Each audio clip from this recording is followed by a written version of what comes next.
Hoy más adelante voy a mostrarles más o menos el programa que sería toda la actividad. La semana 1, esta semana, vamos a hablar particularmente del sistema endocannabinoide, o sea, cómo nuestro organismo existe un sistema hormonal en donde participan moléculas similares, idénticas a las que están en la planta, y que cuando este sistema se altera, hay una disfunción, aparece una patología. Y muchas veces en esas patologías, cuando los fitocannabinoides pueden ser una terapia alternativa, una terapia como para atacar este tipo de patologías. En este caso, esta sesión la va a realizar el doctor Fernando Sepúlveda, y lo voy a presentar, pero ya la próxima semana vamos a hablar particularmente de la farmacología de los fitocannabinoides. La idea es que en esta semana vamos a tocar un par de tópicos, vamos a hablar acerca de la planta, de sus partes, dónde están los cannabinoides, en qué momento se sintetizan esos cannabinoides, cómo yo los puedo obtener para posteriormente entregárselos en una forma de una terapia en humanos o en animales. Incluso la idea es también ver cómo se absorben estas moléculas, cómo se distribuyen en el cuerpo, cómo llegan al lugar donde tiene que hacer su efecto. ¿Ya? Esa es para la próxima semana. La semana número 3 vamos, y probablemente decirle de que hay más interés, podría haber más intereses acerca de las formulaciones fitoterapéuticas. O sea, vamos a hablar de cómo se preparan las distintas formas de obtener o de entregar esta cannabis. Vamos a hablar de infusiones, tinturas, aceites, vaporización, combustión, incluso tópicos, cremas, etc. Y vamos a detenernos en algunas que son las más utilizadas para explicar ya el procedimiento como corresponde, indicando los cuidados que hay que tener y otras cosas. Entonces con estas 3 tópicos ya podemos ingresar a la parte, podríamos decir, más importante del uso de la capacitación, que tiene que ver cómo se aplican estas terapias en distintas enfermedades. Las vamos a separar vamos a tener 4 semanas donde vamos a separar un poco los temas. Entendiendo ya cómo funciona nuestro cuerpo, cómo se absorbe, cómo se prepara, entonces podemos ya meternos en lo que son las terapias propiamente tales, las enfermedades, y las dividido en 4 clases. La primera, dolor e inflamación. Evidentemente aquí el dolor y la inflamación son uno de los principales dramas que hay en muchas personas, que es donde gran parte de los intereses que encontramos aquí es cómo controlar la inflamación y cómo manejar el dolor. Particularmente, una de las características de la cannabis es que es muy útil y muy segura para usarla complementariamente a otras terapias como opioides y otros. Aquí no vamos a tener el artritis, la artritis reumatoidea, la inflamación en general, patología y hematología. Vamos a hablar del caso de dolor, inflamación, de las consecuencias aplicadas a nivel muscular y por qué esto puede servir, por ejemplo, para terapias tópicas. ¿Cierto? Muchos de nosotros particularmente hemos sufrido de situaciones de alguna lesión y en la cannabis existe un potente efecto antiinflamatorio, pero que hay que hacer llegar al lugar de la lesión. Muchas veces estamos acostumbrados a que esto se tiene que ingerir, y en esta situación lo que vamos a hablar es desde la mirada clínica, ¿no es cierto?, terapéutica, de cómo estas preparaciones pueden ayudar en este caso al dolor y a la inflamación. Gracias. La semana siguiente vamos a hablar acerca de cáncer. Creo que ahí realmente es un interés general. Todos probablemente tenemos un pariente conocido que está pasando por este tipo de enfermedad. Aquí vamos a explicar un poco por qué, cómo la cannabis se puede usar paliativamente y cómo podemos llegar a tratar de acceder al efecto antitumoral. Hay que un poco separar esos dos aspectos. Uno, que la cannabis funciona muy bien manejando los síntomas del cáncer, pero además se puede utilizar para tratar de destruir los tumores. Naturalmente hay que saber manejar y hay unos datos que hay que manejar para lograr esos objetivos, pero se puede. Aquí hablaremos de cáncer de mama, cáncer de próstata, cáncer de tumores cerebrales, vesícula, estómago. Vamos a pasar rápidamente y vamos a mostrar la evidencia que demuestra cómo las terapias funcionan para este tipo de cáncer. La sexta semana, trastornos neurológicos y neurodegenerativos. Alzheimer, Parkinson, epilepsia, Huntington principalmente, esclerosis múltiple, ALS, probablemente vamos a hablar de esos 5 o 6 tópicos. Y vamos, para terminar, la última parte, que vamos a hablar de las enfermedades crónicas, diabetes, hipertensión, y vamos a hacer un espacio para probablemente las enfermedades que ustedes nos vayan consultando y vamos a tratar de meter en este séptimo día. Y queremos cerrar esta pequeña presentación de la octava semana con los riesgos y efectos adversos del uso de la cannabis. Aquí vamos a hablar principalmente de 2 aspectos. Uno, cómo hay ciertos efectos adversos, o sea, cuando uno administra cierto tipo de cepa, en ciertas cantidades, se pueden aparecer efectos no deseados como angustia, paranoia, etc. ¿Y cómo manejar eso? ¿Y por qué se debe eso? Es un punto importante, porque eso se puede manejar seleccionando las plantas adecuadas. Y evidentemente los riesgos que se involucra el consumo, podríamos decir recreativo. Ahí nos vamos a centrar particularmente, y es lo que la posición que nosotros como fundación defendemos, que es que complementario a la idea de Senda, que tiene que ver con la estrategia de reducción de demanda, o sea, dile no a las drogas, a ese concepto hay que agregar un segundo concepto que es la estrategia de reducción de daños. Y es que cuando un niño o un adolescente ya consume una sustancia, sea cannabis, alcohol, tranquilizante, hidrocarburos, etc., ya decirle que no la consuma no es una estrategia que sea eficaz. Y hay que empezar a trabajar sobre otra estrategia, y ahí aparece la estrategia de reducción de daños, que van desde el consumo responsable, o sea, explicarle al usuario cómo debe consumir, en qué contexto, cuando no le conviene, etcétera. El contexto, hay 4 pilares, digamos, del consumo responsable, que es la dosis, la frecuencia, el contexto y el estado anímico. Son los 4 pilares. Si uno maneja esos 4 pilares, puede consumir drogas sin problemas, sin tener consumo problemático. Eso. Acá se va a hacer el curso 8 semanas, las primeras van a ser introductorias, posteriormente vamos a entrar de lleno en la terapia, y por último vamos a hablar de los efectos complicados, cuando se complica un poco el tema de la cannabis. ¿Ya? En general, vamos a hacer distintas las personas que van haciendo las exposiciones durante la semana. En este caso va a comenzar Fernando Sepúlveda, lo voy a presentar. Fernando Sepúlveda de diseño, es bioquímico de la Universidad de Concepción, doctor en ciencias, particularmente en biología celular y molecular de la Universidad de Concepción, ganador del premio de la tesis de pregrado, ¿cierto? También premio al bioquímico del año, el premio NIMAYA, que de la Sociedad de Bioquímica, además con varias tallas en el extranjero, en Estados Unidos, y además actualmente, próximamente, académico de la Universidad de Valparaíso, que se va a incorporar a un grupo que va a estudiar los endocannabinoides, los fitocannabinoides, y se está armando un grupo en Valparaíso con respecto a este tema. Así que voy a dejar con ustedes a Fernando, que les va a dar la explicación y, digamos, la sesión de hoy. Gracias.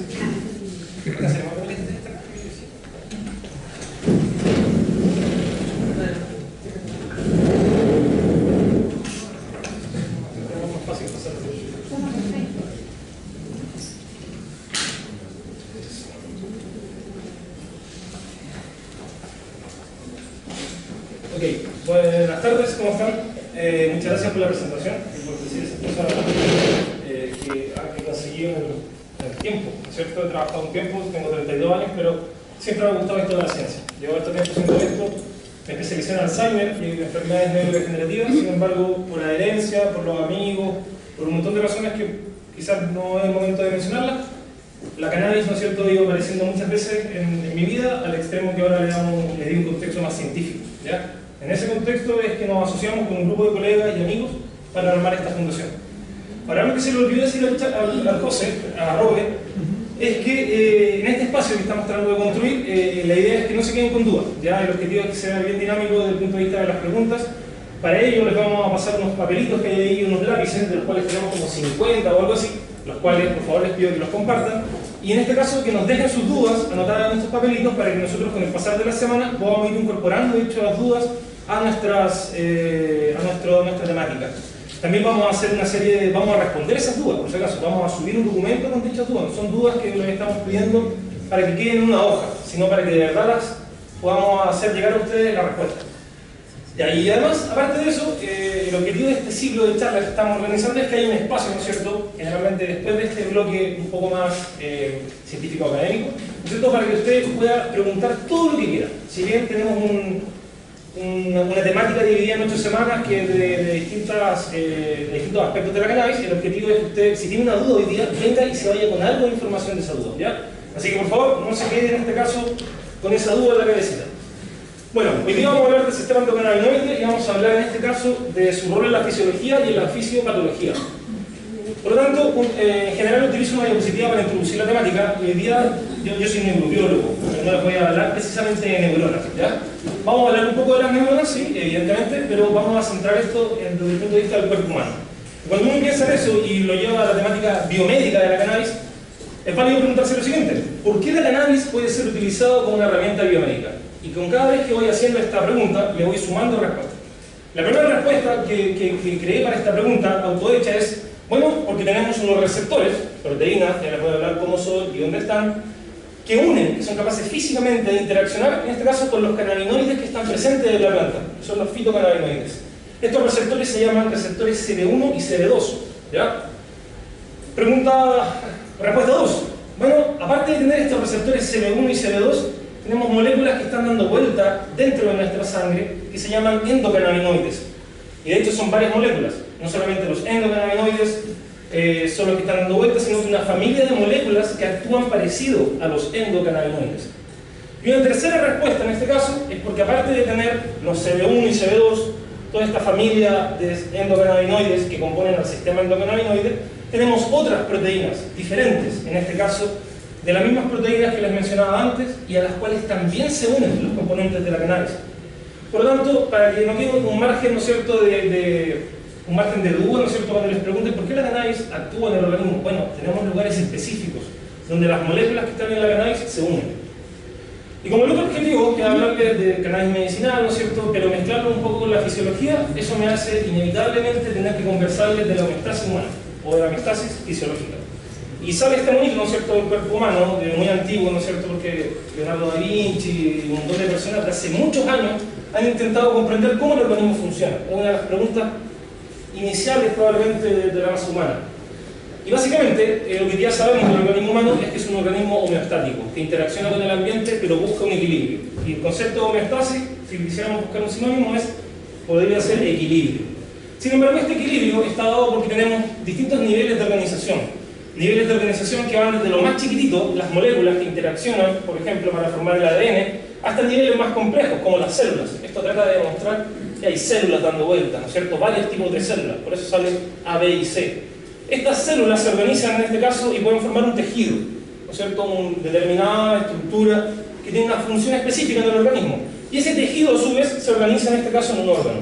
Este órgano, a su vez, se organiza en una serie de sistemas.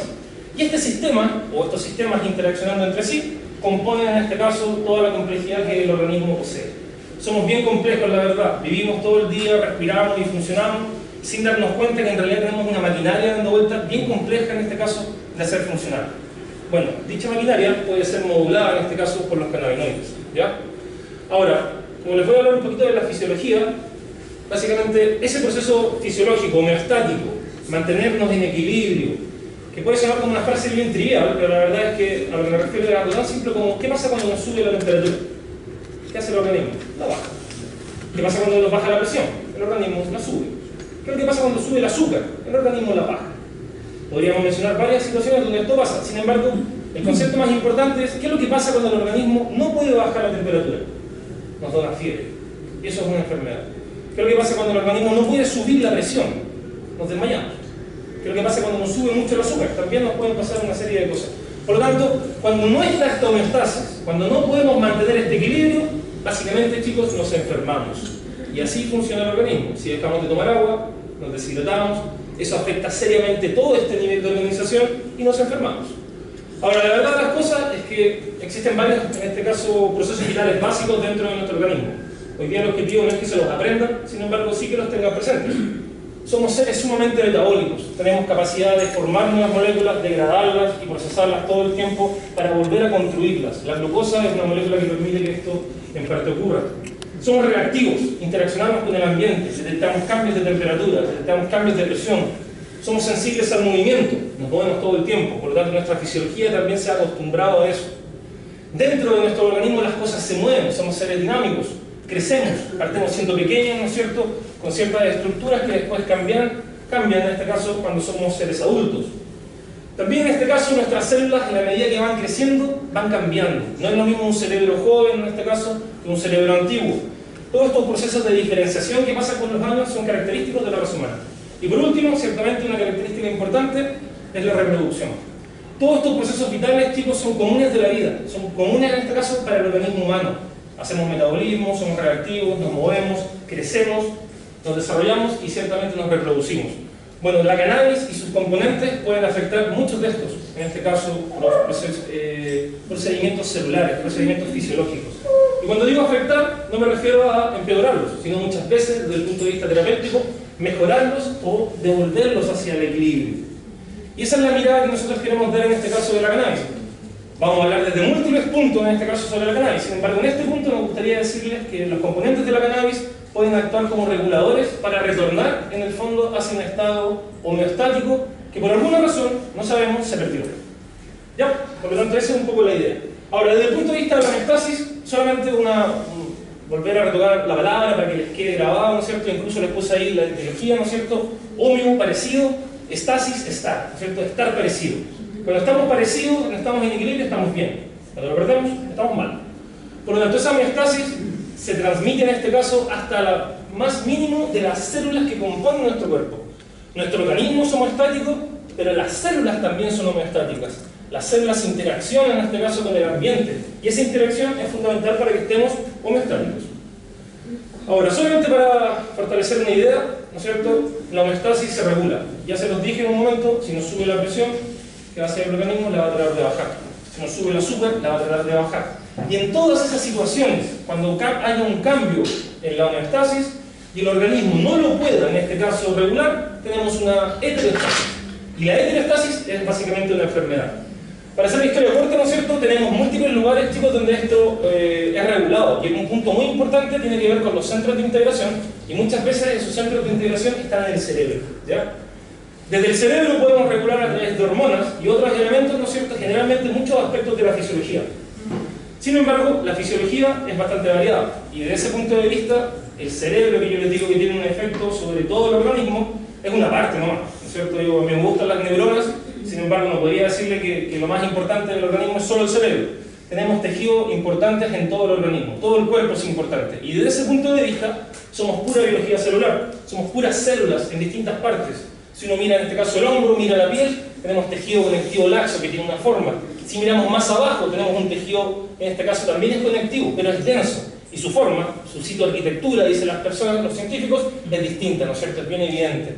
Si miramos en otras partes, por ejemplo, las células rojas son bien distintas de otras partes, de las células de la grasa, de las células presentes en los huesos.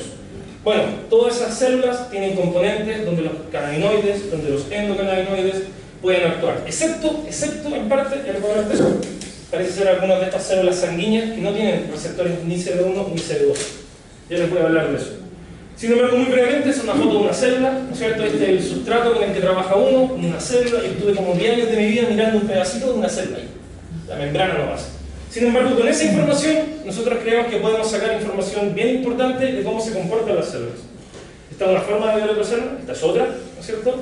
Esta es otra forma que es la que me gusta en este caso a mí, ¿no es cierto? Las neuronas. Aquí están las neuronitas, son bien bonitas, por eso se las mostré. Son células también, y son células donde actúan los cannabinoides. Ya les voy a tener tiempo de hablarles mucho más de eso y de aburrirlos hablándoles de neuronas. Sin embargo, ¿por qué les hablo de las células? Porque son en las células donde actúan los cannabinoides. Y las membranas de las células, que son estas que están acá esquematizadas, tienen básicamente estas proteínas. Este es un esquema, evidentemente, pero lo que trata de mostrar este esquema es que hay un lugar físico, acá, que en este caso representa un receptor para cannabis tipo 2, donde hay un lugar específico donde actúan, en este caso, moléculas que, por decirlo de alguna forma, chicos, encajan perfectamente. Los cannabinoides y los distintos tipos de cannabinoides que tenemos tienen la capacidad de llegar a un lugar, no a cualquier lugar, no aquí en este caso en acá, sino acá, específicamente acá. Y conocer esos lugares nos permite literalmente conocer cómo afectan o cómo se comportan estas sustancias. Y después podemos modificar el efecto, podemos mejorarlo. Quizás podemos eliminar ciertos efectos de la activación de los cannabinoides en este específico lugar si es que sabemos dónde está. Por lo tanto, mucha de la información científica, bien reduccionista, trata de entender los mecanismos desde este punto de vista, de lo que está pasando realmente con las proteínas, que son las que cumplen, en este caso, las funciones. Y por eso le puse ahí en grande, ¿qué es lo que son los receptores CD1 y CD2? Son proteínas de membrana. De las mismas proteínas, en este caso, que comemos, parecidas, pero son proteínas. Bueno, ¿dónde están estas proteínas? Estas proteínas están en múltiples lugares. Esta es una foto que a esta altura conversábamos hoy día con José, es casi un clásico desde el punto de vista de la distribución de los receptores. Y lo que se muestra acá es un esquema que trata de mostrar los lugares verdes donde están expresados los receptores CB1, los lugares que están en amarillos, donde solamente están los CB2, y los lugares que están en azul, los lugares donde tenemos CB1 y CB2. Y si analizamos esta foto, bueno, básicamente están en un montón de lugares. Están en el intestino, están en los genitales, están en los vasos sanguíneos en algunos casos, pero no en todas las células sanguíneas. Están en el tejido muscular, están también en el hígado, están en el páncreas, están en el vaso. Están presentes en múltiples lugares. Dentro del cerebro, que es una parte que a mí me interesa mucho, como les decía, están también en distinta cantidad en distintos lugares. El cerebelo, que tiene por funciones controlar nuestro equilibrio, nuestra motricidad fina, tiene hartos receptores para cannabis, ¿ya? La corteza cerebral, lugares que tienen que ver con las emociones, el hipotálamo, el hipocampo, son lugares que están llenos, por decirlo de alguna forma, de receptores para cannabis. Ahora, esta diapositiva, yo esperaba que se viera un poco más grande y que está en inglés, pero bien suavecito el inglés, sirve para otras cosas, sirve para hilar un poco más fino. Fíjense, acá están todos los receptores CB1, lugares con receptor CB1, lugares donde hay solamente en este caso CB1 y CB2, lugares donde solamente hay CB2, y acá en chiquitito, lugares donde no hay ninguno de los dos. Y cuando uno mira esa información y va a ver dónde no están los receptores, en realidad casi el único lugar donde no están son en algunas células sanguíneas, en este caso células rojas, y en algún tipo particular de célula epitelial que está dando vuelta también y que utilizamos a nivel sanguíneo. Sin embargo, en la gran mayoría de todos los tejidos están presentes los receptores CB1, CB2 o los dos. Por lo tanto, es válido preguntarse, bueno, ¿por qué tenemos tantos de estos receptores y por qué tenemos en distintos lugares? Bueno, tiene que ser para algo importante. Y nosotros nos decían desde chiquititos en las clases de biología que la naturaleza no hace nada al azar. Por lo tanto, desde ese punto de vista, tener tantos receptores tiene que ser por algo, tiene que ser para utilizarlos. Y hoy día sabemos que estos receptores son fundamentales para la fisiología. Si no tenemos receptores, literalmente nuestra fisiología, o mejor dicho, esta batería de receptores, nuestra fisiología cambia. Y cambia generalmente, en este caso, para mal. Por lo tanto, tener estos receptores nos permite funcionar a distintos niveles. Yo centro mi atención siempre en el cerebro, porque creo que es fundamental para controlar todo el organismo. Sin embargo, los encontramos en las vísceras, en distintos lugares de las vísceras, en los genitales, en el tejido muscular, en el tejido óseo, que está en todos lados. ¿Dónde no está? En las células sanguíneas. Por lo tanto, ese es un mensaje importante. Dígale, sabe que todo el cuerpo tiene lugares donde la cannabis puede actuar. Esto puede ser visto desde un punto de vista positivo y a veces no tan positivo. Pero, sin embargo, eso es importante que lo tengan presente, ¿cierto? Hay receptores, en este caso, en los testículos. Hay que preguntarse, ¿qué hacen ahí los testículos? Los varones, en este caso. Hay receptores también, en este caso, en los ovarios. Bueno, ¿qué hacen en los ovarios? Tienen funciones importantes en dichas células. Por lo tanto, la correcta modulación es lo que nosotros estamos tratando de hablar acá. ¿Cómo modular de la mejor forma posible este sistema, que sabemos que hace algo importante, pero modularlo desde el punto de vista positivo y no negativo? Y para responder esa pregunta, no se la vamos a poder responder hoy día, tenemos que avanzar un poco de tiempo en los años, tenemos que encontrar información, tenemos que conocer las variedades de cannabis y tenemos que conocer el sistema endocannabinoide en su totalidad. Ahora, este sistema endocannabinoide, que yo les decía que está en todos lados, ¿no es cierto? Se puede ver en esta foto. Este sistema endocannabinoide lo voy a explicar utilizando dos neuronas. Estos son neuronas, ¿ya? Pero no puedo salir siempre de las neuronas, así que lo voy a explicar como si fueran neuronas, pero esto está en todos lados, como les decía. Y cuando miramos a las neuronas, bueno, lo primero que hay que saber es que las células, las neuronas en este caso, tienen receptores para cannabis. Primer componente que ya les había mencionado. Clásico. La gente dice, oh, receptores para cannabis, ahí están. Sin embargo, también tenemos, en este caso, anandamida, un cannabinoide endógeno y el 2-AG. Estos dos cannabinoides, o endocannabinoides, son los cannabinoides más abundantes de nuestro organismo.